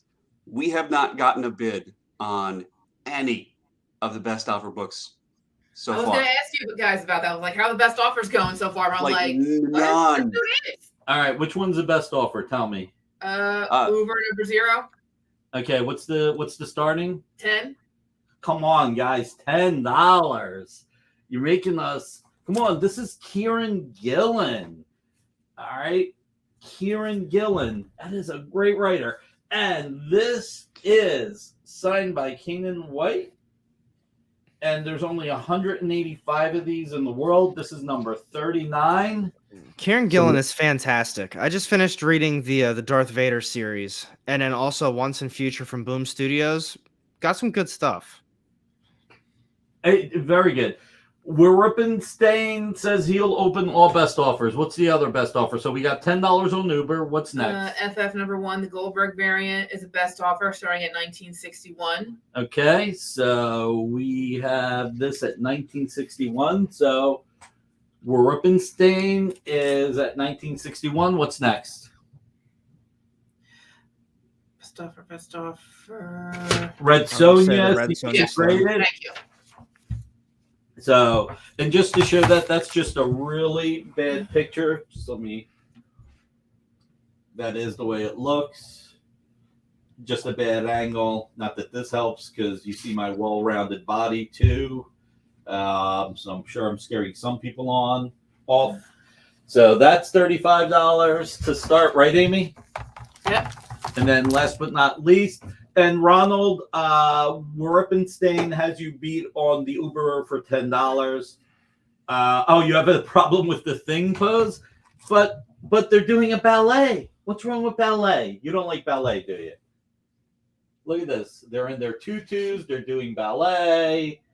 Making fun of ballet? Huh? Making fun of ballet? I'm not. He is. He doesn't like the pose. I'm up for it. And then what's the last one? Uncanny X-Force. He just showed. Yep, there it is. Okay. And what's that start? Starts at 35. Starts at 35. So I'm surprised no one started on that one. That's a great sketch. Ken Hazer killed it on that one. He did, and Werpenstein opened it. He said he'll open all best offers. So we've got 35 on that, and Ronald is up to $12 on Uber. It's a great read, Ron. One day you'll start reading comics and you'll enjoy it. So I'll let AR and Amy take it from here, and Friday at 7. Don't we have a giveaway today? Yes. What's the giveaway? How can we leave without talking about Rose the giveaway? Besh. Rose Besh is such a great artist. Number 4. $50 Virgin Edition free giveaway. What's the hashtag? It's right there. Our AR Comics experience. Oh, there you go. The AR Comics experience. I love it. That's awesome. You know what? I'm actually other surprised because the G.I. Joe didn't go. 1983, the year the cartoon first hit. Silver Signature Series, Fred Van Lente. $69.99. We're doing it at $19.84. One day, Ronald's like, one day, Nick, one day he'll start reading. Let's see. Marcus said Kurt Swan Lake Ballet. Oh, man. All right, everybody. I'll let the two people that have personality talk now, and I will leave and stop yapping up about food. Thanks, Nick. Although I'm sure he's going to come back at least once before the show's over. Oh, God. Got to show that artwork off again. That was fantastic, especially to have that in your collection. Oh, yeah. Again, and it's the whole book. Yeah, I mean, I don't know how normal that is to get the entire book. I don't know the process of acquiring even art like that, but to have that just together in a collection, selling it together, that's pretty sweet. I can't imagine what it'll be up for, but we're not gonna think about that. Not gonna think about that. We're gonna get back to the show again. Double checking Rex's notes. Do we want to run through the Dynamite folks real quick? Yeah, I would do that. I can't remember. I don't think he did a Rex cap. He may have He may have done one before he left, but I don't remember. I sounded like he did, although I think he may have. Correct me if I'm wrong. He does a lot of Rex caps, so they kind of blend. We do have about 2 minutes to the break, so we can do a quick recap and then jump into the commercial. Sounds good. Sounds good. But all right, he circled. You guys featured Green Lantern Annual #1, 80-page giant special edition, the ultra limited edition signed by Mark Waid in Lantern Green. Pretty. That's 5-star at 50. And it's number 6 out of only 8 in the world. He circled. You guys brought up Fantastic Four #3, the Deadpool variant, the CGC, 9.8. And $69.99 tonight. You went Red Sonja. We brought up all the best offers. Mm-hmm. It's really not that much left. A lot of them sold so far. Yeah, I was gonna say I think most of the stuff we put up ended up selling. I don't think we hit all of the Dynamite books just yet though. I don't think so. We just did G.I. Joe. I mean the best offers, unless we go over them again, which we can do. I think we're good. Why don't we head to commercials and come back? We'll go over the Virgin Dynamites for this week, and then talk about ribs maybe this time. Yum. No food yet. No food yet. I'm already feeling it after the rest of the talk. I'm getting pretty hungry now. All right, we'll be right back. Join the party. Head over to our Linktree to find all the links for everywhere the experience is all the time.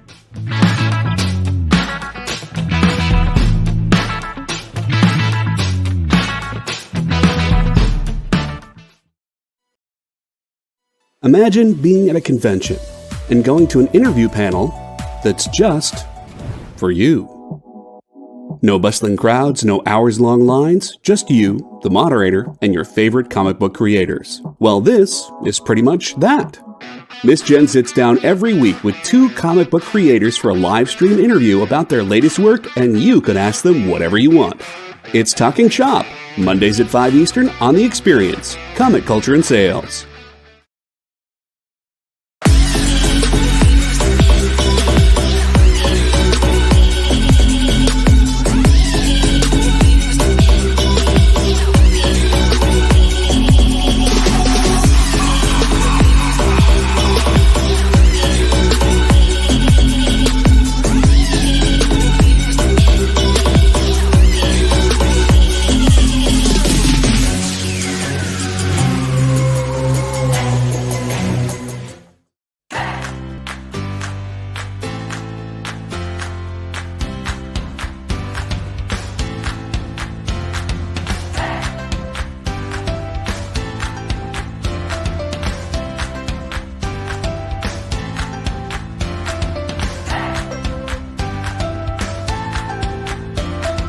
There's something for every imagination at your local comic shop.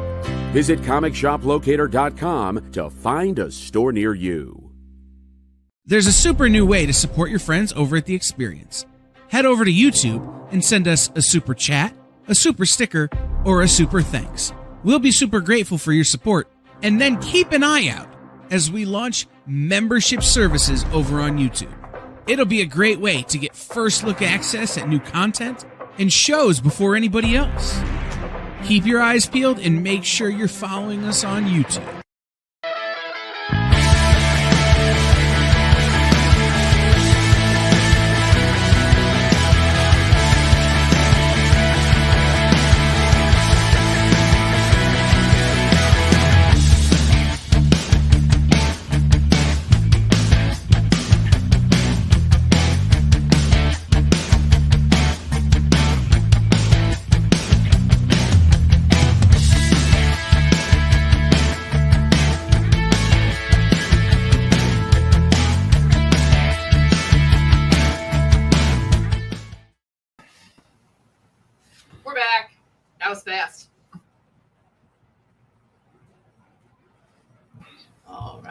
right.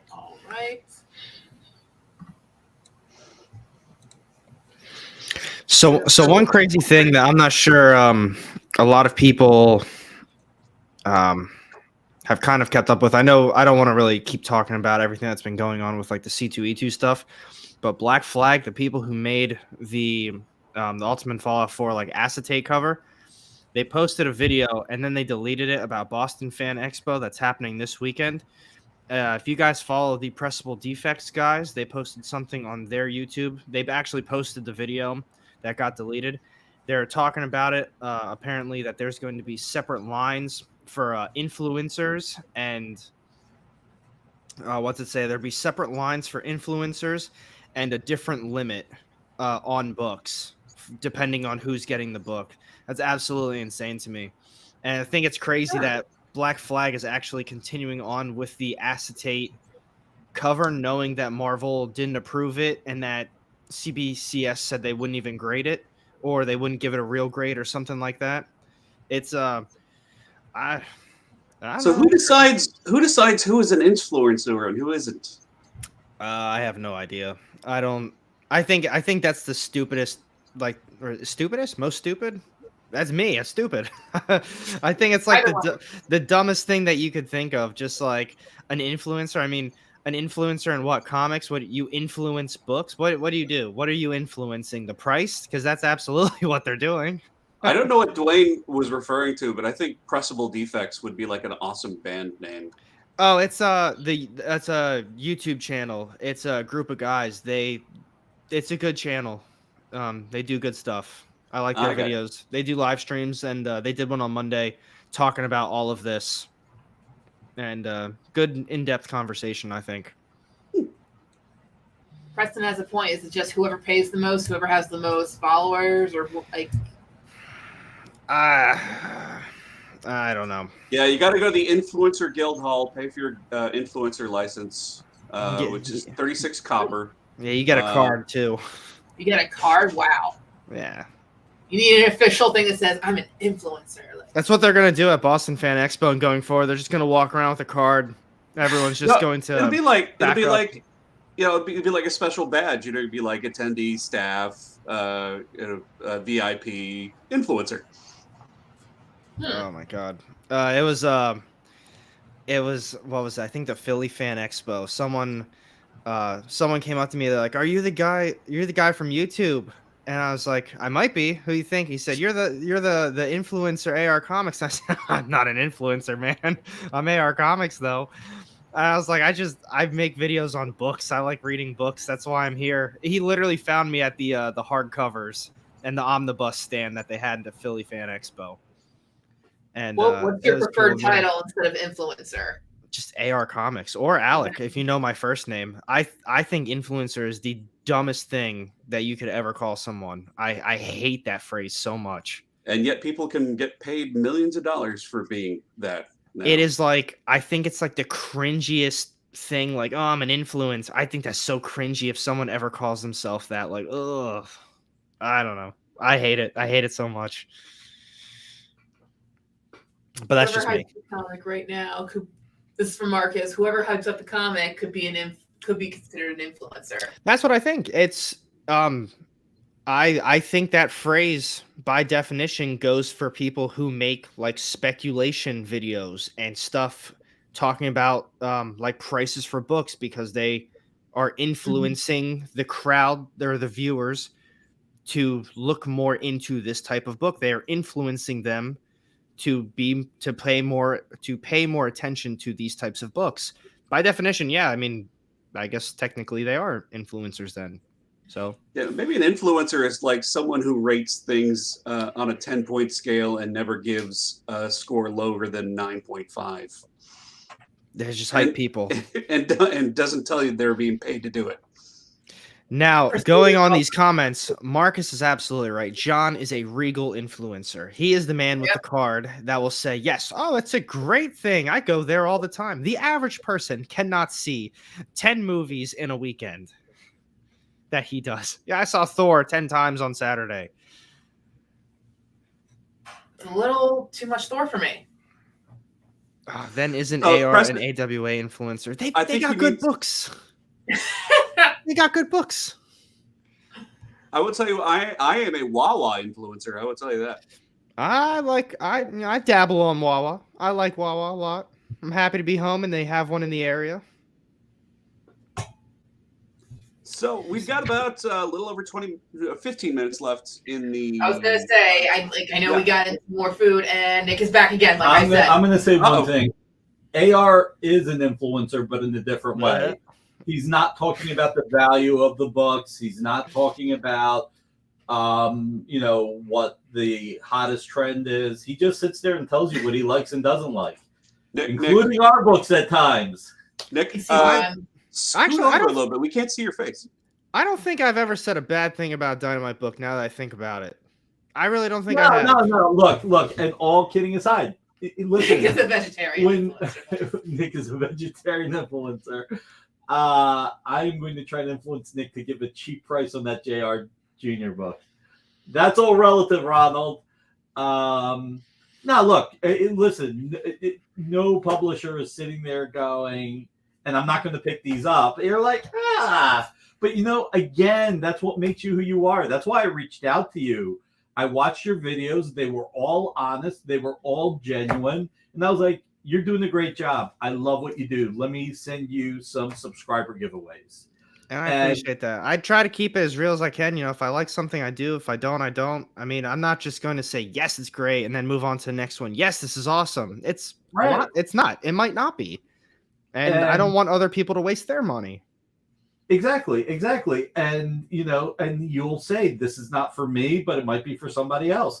But the fact that you look at AWA books and love them and they're something that you love, I mean, if you're a publisher that allows your ability to absorb what people say, you sit there and go, okay, what can we do to do a better job? What can we talk to creators about? It's things like that you can start working on. But, AWA also has a different business model. I mean, they're very fortunate. I think they had like $12 million investment. Oh, so wow. They have a big picture of books that don't necessarily need to make money as much as they need to become Hollywood hits. I mean, they're funded. One of their financiers are the Murdochs. So, man, he's a lawyer and he does that too? I'm kidding. I know you're a Daredevil fan. There you go. Let's see. My age would be a reference to A-Team for Faceman or something. There you go. So no, anyway, but the one reason I really like Dynamite is you guys make stuff that, I mean, like AWA, like Image, you make stuff that's very different. And I always have to ask John first when it's like a new Vampirella title or something. It's like, hey, can a new reader hop into this? And if he says no, then I usually don't go into it. Or he's like, yeah, it's been building up for a while.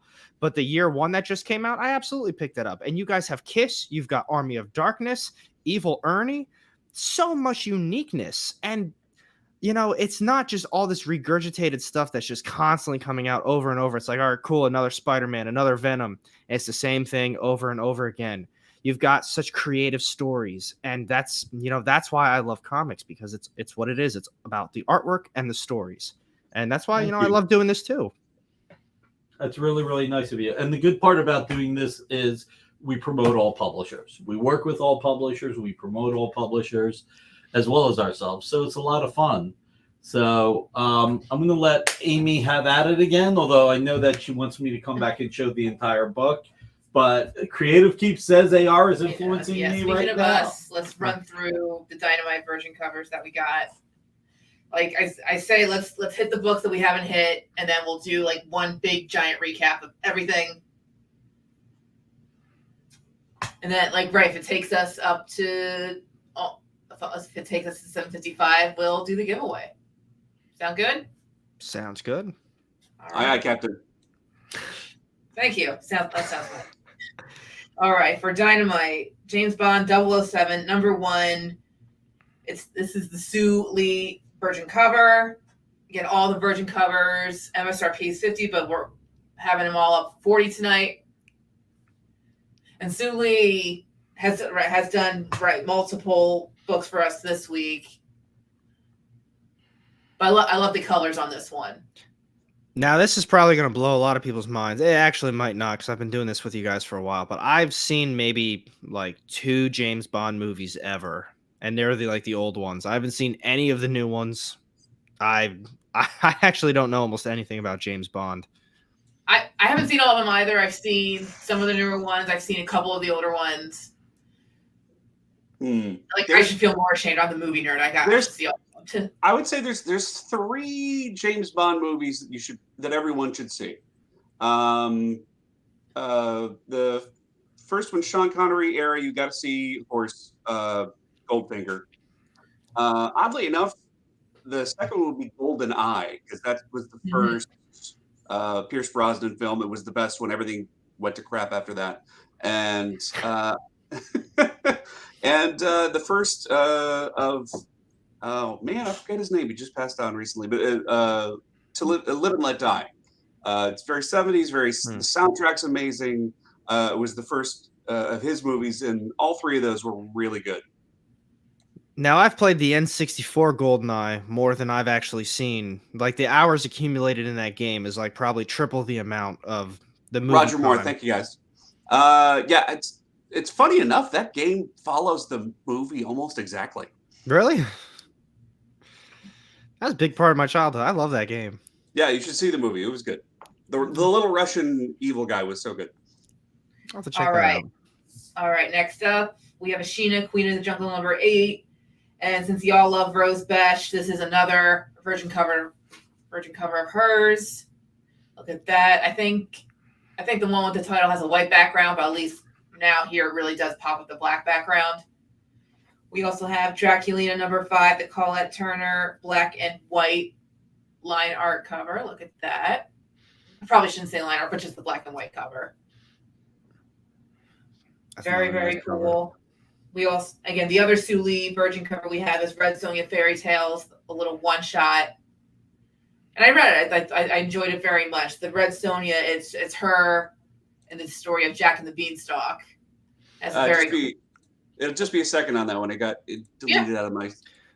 I don't remember seeing any of those in my shop today.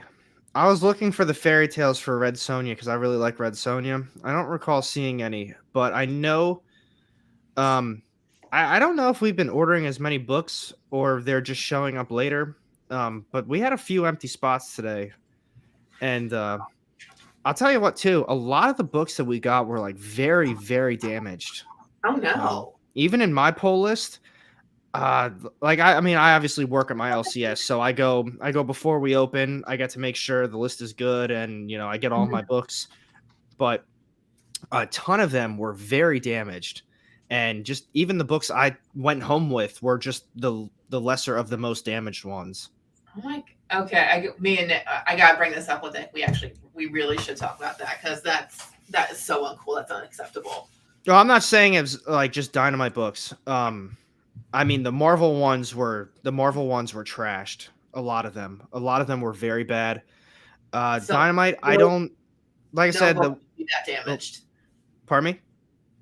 Like no book should be that damaged when people really want them, and like if they come and they look like that, like no. If I still had them out next to me, I put them in the box before the stream. But I would show you guys like there's a few of them where if my thing is I understand that books are going to get damaged in the transit. You can't perfectly package every single book. It is what it is.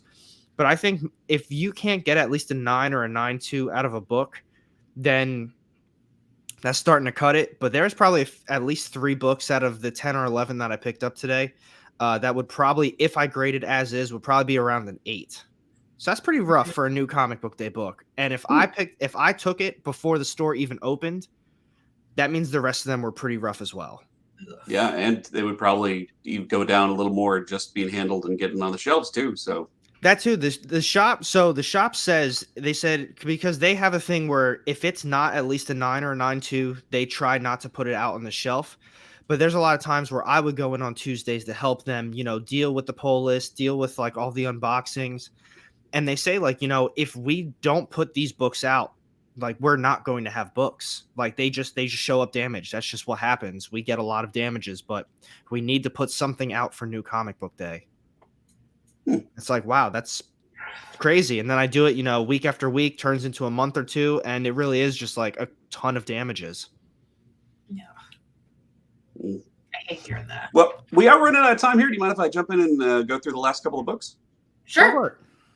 All right. So I believe we have not done Uncanny Inhumans. You are correct. No. There it is. Where is the button? Button. Who's got the button? Uncanny Humans number 0. It's signed by Charles Soule. Is it Soule?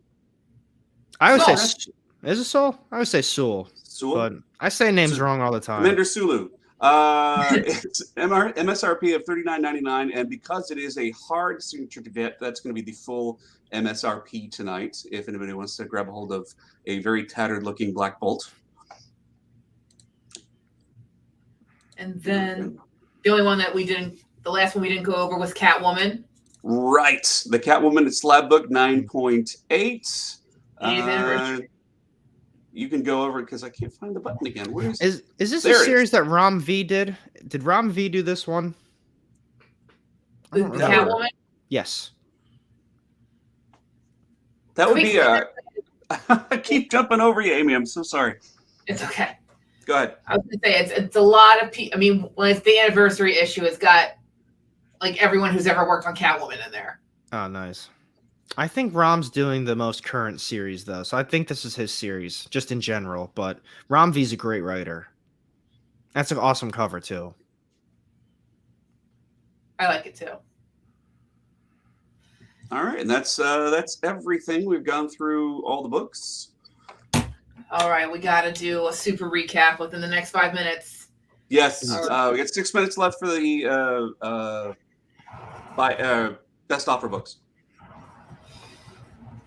All right, then I think let's just start at the top of the list, which is the Uber number 0, the first printing. Ron's at the top so far. Yeah, first printing side by Kanan. How did Nick say his name? Kanan. Kieran. I think it's Kieran. Kieran. Okay, thank you. I don't know. I'm the last person you should ask about names. Honestly. Kieran Gillen. Oh, I thought they were trying to pronounce Kanan one. Yeah. So far, Ron's on top with 12. All right, FF number 1, the Goldberg variant, signed by Rick Magger. I guess it's another name.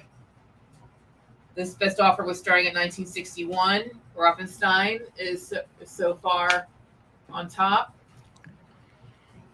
All right, let's find some more names to butcher. All right. Batman Robin sold. Green Lantern Annual number 1 is still available. Ultra Limited, signed by Mark Waid and Lantern Green. That's still 5-star at $50. I believe that's Marek Waid. Yeah. Well said. G.I. Joe number 1 still available, signed by Fred Van Lente. Blockbuster price of $19.83. We just showed Inhumans, but let's show it again anyway. Show that it's still available for $39.99, signed by Charles Soule. A Fantastic Four number 33, the Deadpool variant, CGC 9.8. This is 5-star at $50. We'll show Catwoman again. CGC 9.8, the 80th anniversary issue. All right. Another best offer is Fred Sonia Price of Blood number 1, the variant cover, CGC graded 9.8. Wolfenstein is still on top with that. That one. Last best offer was Uncanny X-Force number 1 with the Deadpool cover sketch by our favorite Ken Hazer. I'm so excited. I'm sorry. Go ahead. I was gonna say, like, speaking of Ken, like the other day we showed the sneak peek of the She-Hulk covers. I'm so excited for when they come in because they look, just by the picture, they look incredible. And all right, the Dynamite covers again. James Bond number 1, the Sue Lee Virgin cover for $40. still available. Sheena, Queen of the Jungle, number 8, the Rose Best version cover, still available.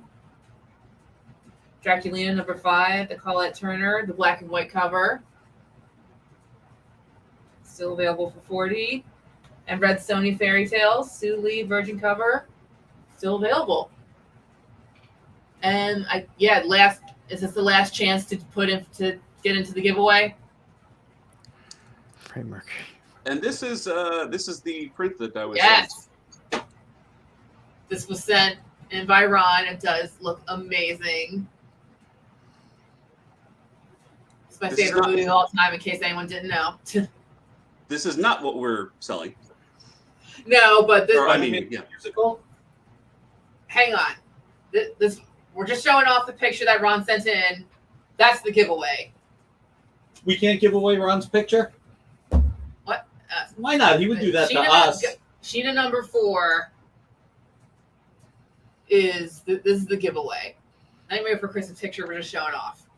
Ronald, can we give away your Nightmare Before Christmas? Well, if you're gonna give it away, give it to me. Okay, Ronald, can we give away? Who wants Amy to have Ronald's Nightmare Before Christmas? Hit the number 1. Everybody except Ronald, I think. What were you saying, Nick? Sorry for a split second. Well, we're going to see who the winner is. Then I'm going to do what you told me to do, which is show the entire issue. Okay. 1-1. Ronald, you got to give it up. The ones have it. Ron, you know nothing has to happen, right? Like, anybody can still jump in. 20 seconds. Let's go. Trade him for the JR, Ronald. Ooh. Marcus is always in with a quick one. Ooh. There you go. Look at this. Marcus and Ronald, the 2 quick guys. And that is it for the best offers. Wolfenstein, looks like you scored the most. Congratulations. Sheldon said 2. Ronald should give it to the audience. Man, Sheldon's the only one that didn't want you to have it, Amy. What's up with that? None of you love that movie like I do. Let's see. Anyway. What movie do I... Oh yeah. Give away first. The art give can away wait. first. Okay. All right. You ready? Everyone in? We're good? Here it comes. All right. Gorgeous Rose Besh cover.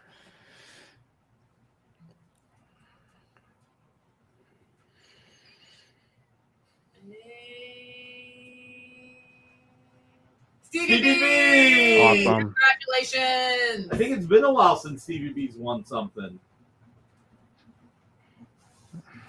That's awesome. That's such a cool cover too. All right. It is. It's fantastic.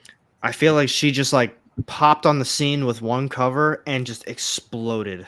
Yeah. She does a great job. Look at. I don't think Zia would forgive me. It's okay, Ron. It's okay. Just keep it safe. And give your wife Amy's contact info before she puts it on eBay when you kick the bucket. All right. So Friday, 7 p.m. Amazing Spider-Man number 7. Complete. That's insane. Issue. Cover.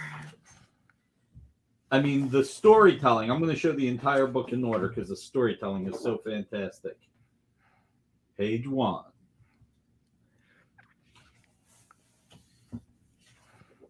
Page 2. Page 3 when he goes to get his costume. I mean, that is just so fantastic. Ed Weird has a question. How many Some digits? might even say it's amazing. It'll absolutely be 5 digits. That's right. It's amazing. It's sensational. It's spectacular. There is a web to it, too. Love the encounter of Mary Jane and Peter Parker, and it gets a little bit deeper as we go. Page 6. I got it right? Yeah. Oh, no, 5. Oh, I did 6 and 5 out of order. Sorry, guys. Page 7. That is such a great. You know, Ramita Jr. is such a master of like the frozen moments. He's great with rain and with frozen moments where you could see the feeling in people's eyes. Check it out. Page 9.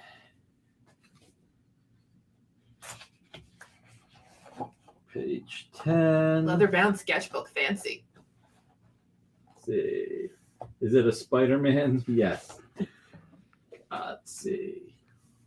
Check it out. Now, page 12 is actually going to be in pencil, but also it was inked on Lightbox, so you're going to get page 12 twice. I'm waiting for the Lightbox inks from Scott Hanna. So this is a rarity where you're going to get both as part of this.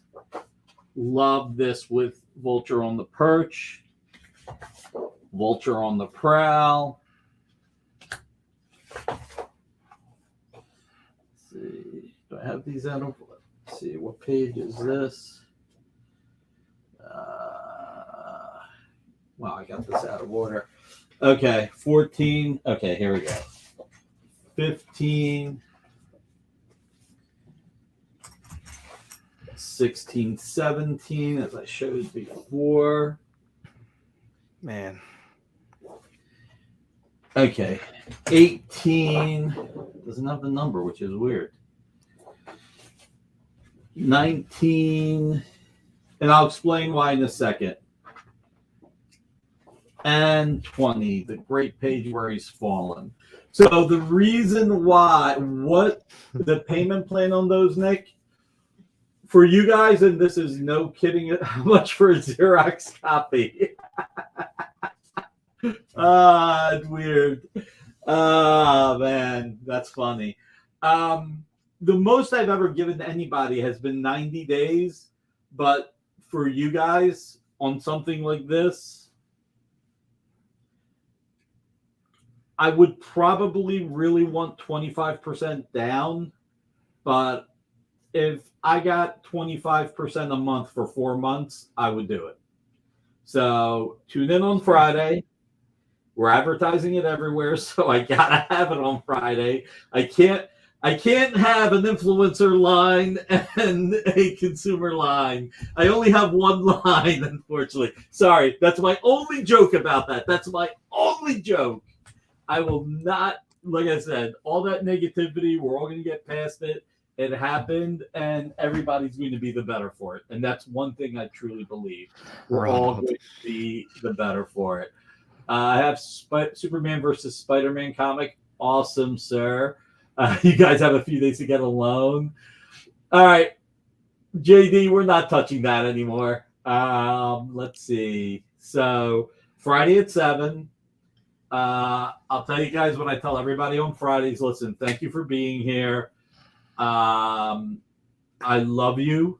We really appreciate your being here. You make this possible. You make this fun. I want to thank Alec. I want to thank Amy for jumping in. JD for killing it as always. But thank you guys all. Miss Jen, I believe, has a show. Right? No. We don't have a show now till 9 o'clock, right? 9 o'clock Wednesday Warriors. No, there you go. AR got it. You know. What'd you say? 9 o'clock Wednesday Warriors. 9 o'clock Wednesday Warriors. There we go. So I tune in. Awesome. So we got that's at 9. But if you want to watch how much Ronald really spends, watch Comic Art Live at 9 o'clock for Dueling Dealers with Bill Cox. And the good thing is you can have 2 windows open. You can have Wednesday Warriors and Comic Art Live, 2 separate windows. And 1, you can learn from the Wednesday Warriors. 2, you can watch the action and the memes with Comic Art Live. And like I said, see how much Ronald really spends. Yeah, look, guys, take care of yourselves. Thank you, Edward. Thank you, everyone. Yeah. Thank you, everybody. Thank you, guys. And I will see you guys on Friday. ARJD, thank you. Take us away. Are you a comic creator? Are you a publisher? Do you make a comic book product? Do you own a retail store? Do you do something I haven't thought of? Who are you and what do you do? Let us know by advertising on the experience and invite our viewers to patronize your product. Message the EXP on social media or email us _EXP@yahoo.com